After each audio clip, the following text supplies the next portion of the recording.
안녕하십니까, 김한입니다. 이번 시간에는 2019학년도 청주교육대학교 정시 전형에 대해서 살펴보겠습니다. 청주교육대학교는 작년에도 물론 나군에서 모집을 했는데 수시로 이월된 인원이 있다라는 것입니다. 수시로 이월된 인원이 어느 정도 넘어갔고요. 그래서 작년보다는 인원수가 좀 많이 줄어드는 데다가 작년에는 교과 전형 수시에서 80명을 모집하는데 대부분 80명의 대부분이 정시로 이월이 됐었어요. 그래서 뽑히는 인원만 놓고 본다면은 작년에는 250명가량이 정시에서 모집을 하게 됐는데 올해 같은 경우는 이월되는 인원이 거의 없다. 자, 무슨 소리냐면요. 수시에서 종합전형으로 바뀌었기 때문에 추가 합격을 한다는 것입니다. 자, 그러다 보면 이월되는 인원은 극히 몇 명 안 될 것이고요. 자, 그 다음에 또 한 가지 여러분들이 염두에 둬야 될 부분이 무엇이냐면요. 자, 작년에 수능 점수 400점 만점에서 1단계가 올해는 800점 만점으로 바뀌었다는 것입니다. 자, 이게 무슨 큰 의미가 있느냐? 어차피 수능만 가지고 하는 거 아니냐라고 생각할 수 있겠지만은 그 체감 점수가 달라졌다는 것입니다.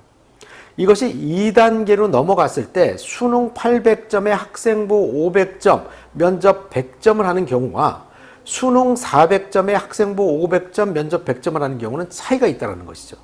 자, 그렇기 때문에 실제로 작년 같은 경우에는 올해보다 뽑는 인원수가 많게 될 것입니다. 그럼 실제로 올해 정시에서 뽑는 인원수 같은 경우는 작년의 절반 정도로 예측할 수 있을 것이고요.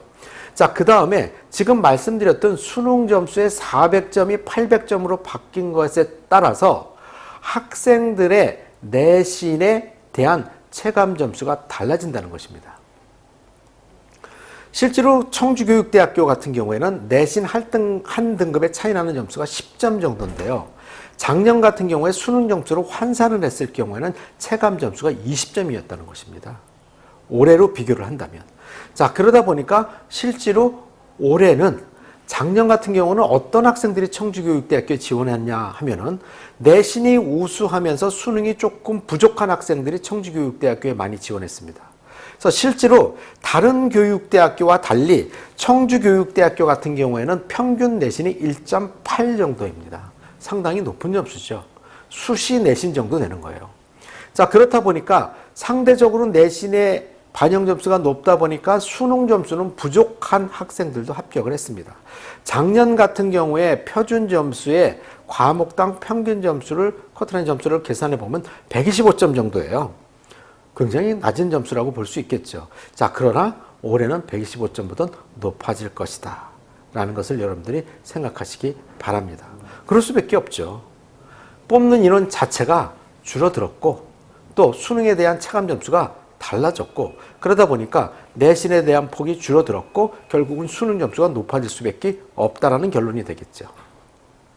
자, 그리고 청주교육대학교 면접 같은 경우에는 실제로 작년보다는 올해 면접 비중이 커졌습니다. 기본 점수가 없어졌다는 얘기죠. 작년에 기본 점수가 80점에서 올해 10점으로 실제로 그 기본 점수의 폭이 70점이 달라진 거예요. 자, 20점 정도의 작년에 기본 점수가 80점에서 20점 정도의 유정 점수에서도 실제로 청주교육대학교는 3배수 꼬레비로 붙었던 학생이 면접을 잘 봐서 합격하는 사례가 있었어요. 자, 그런데 올해는 3배수를 뽑지 않고 2배수를 뽑고 면접 비중이 커졌다는 얘기는 결국은 2배수 안에서 면접에서 비중이 훨씬 더 높아졌다. 결국은 면접은 못 보면 떨어질 수밖에 없다. 심지어는 면접에서 줄세기를 할 수도 있다라는 계산이 나옵니다. 자, 그렇기 때문에 청주교육대학교를 지원하는 학생들은 짧은 시간의 면접이긴 하지만 철저하게 준비할 필요가 있다라는 이야기입니다. 청주교육대학교 면접 같은 경우에는 두 문제가 동시에 출제가 되죠. 교양 문제 한 문제와 교직 문제 한 문제 두 문제가 출제가 되고 그래서 1번, 2번에서 학생들이 선택할 수 있는 기회를 제공해 주고 있습니다.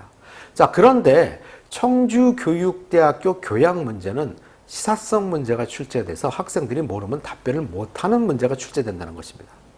자, 작년 같은 경우만 우리가 살펴봐도 공유경제 부분 빅데이터나 OECD에 관련된 문제가 출제가 됐었고요. 이 공유경제 같은 경우는 올 수시에 나왔었던 문제고요. 방탄소년단 같은 문제도 출제가 됐었습니다. 올 수시에는. 물론 종합전임에도 불구하고요.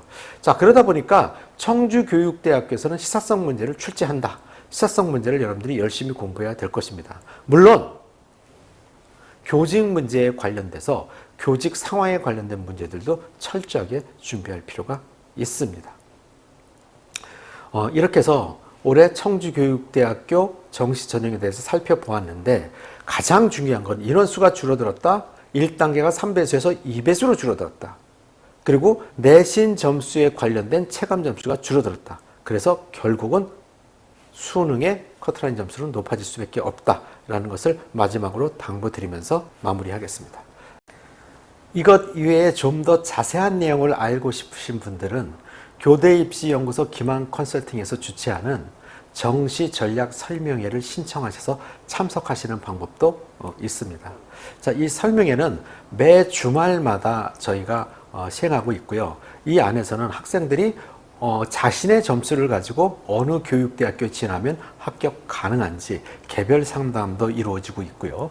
면접에 어떻게 준비하면 될지에 관련돼서도 설명해 주고 있습니다. 자, 여러분들 꼭 한번 참석하시기 바랍니다. 자, 그리고 실제로 교육대학교를 지원하는 학생들이 많은 합격 예측 서비스를 이미 다 해보셨을 것입니다.